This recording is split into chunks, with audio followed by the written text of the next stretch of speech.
My husband cheated on me and tried to leave me with nothing. Heartbroken, I was about to jump into the river when the baby in my belly suddenly spoke. Mom, don't do it. I've been reborn. In my past life, my scumbag father kicked us out for his mistress and then won an $11 million lottery. I was even more desperate and about to let go when the voice spoke again. I know the winning lottery numbers. We can take them. Please don't die. More importantly, my scumbag father's hidden money is in the bedroom ceiling. Take it first, then divorce him. My legs stopped shaking and I finally calmed down. When I got home, I borrowed a ladder and started tearing open the ceiling. Since I had run back in tears, the housekeeper didn't dare stop me. I locked the bedroom door, set up the ladder, and took off my shoes. I glanced at my slightly rounded belly. Son, are you sure it's here? Your dad will be back soon. If we tear down the wrong spot, we'll lose our chance. A childish yet cocky voice came from my belly. Mom, trust me. In my past life, that scumbag dad hid his gold bars here. Third panel from the left. Push hard. I took a deep breath and climbed the ladder. My hands were shaking, not from fear, but from excitement. Scott froze all my cards to force me into a divorce. He called it letting me calm down, but in truth, he was cutting off my money to make me submit. He wanted me to leave with nothing. Dream on. I shoved the patterned ceiling panel open. Dust fell and blurred my vision, but I didn't wipe my eyes. I had already touched the heavy black cloth bag.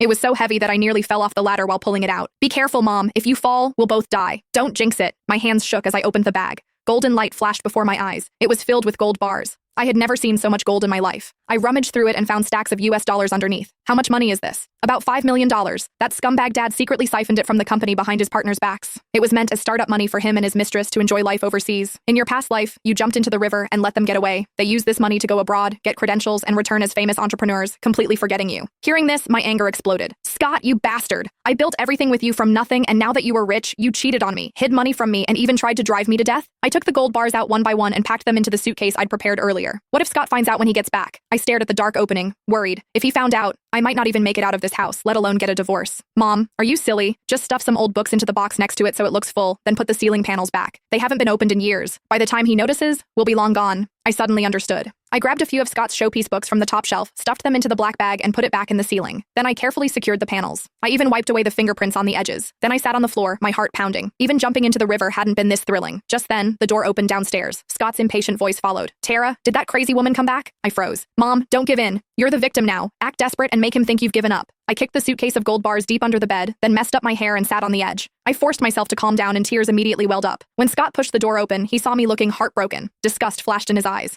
Still not dead? I thought you had some backbone. He loosened his tie, clearly impatient. Since you're not dead, sign the papers. He tossed a divorce agreement at me. If you leave with nothing, I'll pay for the abortion. After all, no one wants a woman with a child when remarrying. Abort it? Even animals weren't that cruel. How could he say that? Hatred surged in my heart, but I knew now wasn't the time to explode. I slowly lifted my head, my eyes hollow. Following my son's advice, I put on the act of a woman completely broken by grief. Scott, after 7 years of marriage, are you really going to be this cruel? My voice was hoarse and trembling. Scott scoffed and lit a cigarette, ignoring my pregnancy. Yvette, we're adults. Don't make this ugly. Barbara is pregnant with a son.